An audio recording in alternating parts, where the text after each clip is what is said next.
Shaking hands, I'm going to start with this famous picture of Bill Gates when he shook hands with the president of Korea, but unfortunately he kept one hand in his pocket, and this created a storm in the media with many people saying that it was an insult to everybody. Luckily, a couple of days later, Larry Page of Google came along, and he was able to show Bill Gates how it really should be done. Look at the way he's shaking hands, and look at the careful floating of the left hand, not in his pocket, but ready, it appears, to do what they call the double hand clasp. He didn't quite get that far. So anyway, luckily, Bill Gates was able to put things a little bit right a couple of days later, thanks to a little bit of help from Photoshop and a tactful Korean magazine, which helpfully took away that hand in his pocket, so he wasn't in so much trouble anymore. And so he decided that what he'd do was to try to make it up to the president of Korea, Park Geun-hye. He decided he'd take her to a nice tea shop and give her something nice to eat. So at the end of the tea, he said to her, "Won't you have a dessert?" "Yes," she said. "I'm on a diet." Unfortunately, Bill did not pay enough attention to those last few words, "I'm on a diet." He only heard the yes. And so the waiter brought along 2 desserts, and then Geun-hye said, I just said I won't have any. Didn't you hear me say yes?" "Yes," said Bill. "Do you mean yes? You heard me say no, or no, you heard me say yes?" Yes, which means yes. I said yes, meaning yes. That is no. Don't you understand?" "Oh," Bill is confused. "No, I mean," and so unfortunately they couldn't agree with each other, and they started reflecting on life, and they said, they said, no wonder they say that mixed marriages don't work. Luckily, they were not wanting to get married. They were simply planning to go to KOTESOL, but fortunately they decided to change the plans and not go together. So thank you anyway to Larry Fane, who wrote that cartoon and who gave me permission to use it. And he told this story. And now I'm going to look at 1 or 2 other examples of this yes and no, which can affect us. It isn't always quite as dramatic as what we've just seen, but it happens quite a lot in our day-to-day life. When a teacher says to a student, for example, haven't you done your homework? Then the student answers, no. Well, if we're in Korea, or in Hong Kong, or in China, or anywhere, we don't actually know what that answer means. Whether it's no, meaning that I haven't done it, or no, meaning that I have done it. So answering the Korean way, or the English way.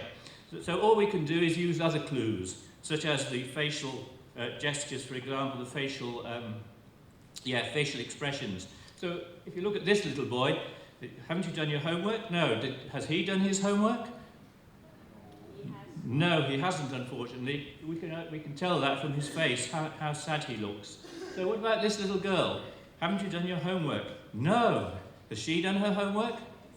Yes, she certainly has done her homework, and she's shocked at the very suggestion that she has not done her homework. And so her no is the Korean no. In fact, in this case, the Chinese no, because this actually happened in one of my classes recently.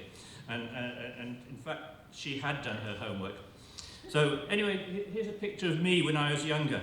And I said to one of the students who was going to do a seminar the next day in another class, I said, "Do you want me to come and listen to your seminar?" She didn't answer at first, but her face seemed to say anything. So I was disappointed, so I said, "Oh, don't you want me to come?" And she said, "Yes, it will give me pleasure." That's what I thought she said. But because she looked so distraught the first time, I thought, well, I better do a little bit of checking up and find whether she really does, because it seems to be wrong. So what I discovered when I did a little bit of investigation, first was that her yes meant no, her no, and then the other thing is that in the Chinese pronunciation of English, very often sh comes out as zh. So that her word pleasure was actually her way of saying pressure. So she meant no, it will give me pressure. Anyway, we can get away from the world of words and be on safer ground if we look at gestures for saying yes or no. Because everybody knows that when we nod, we mean yes. And of course, every teacher loves a nodding student, like this one, who is sitting in front of him, agreeing with everything until the teacher discovers that the student is a Bulgarian.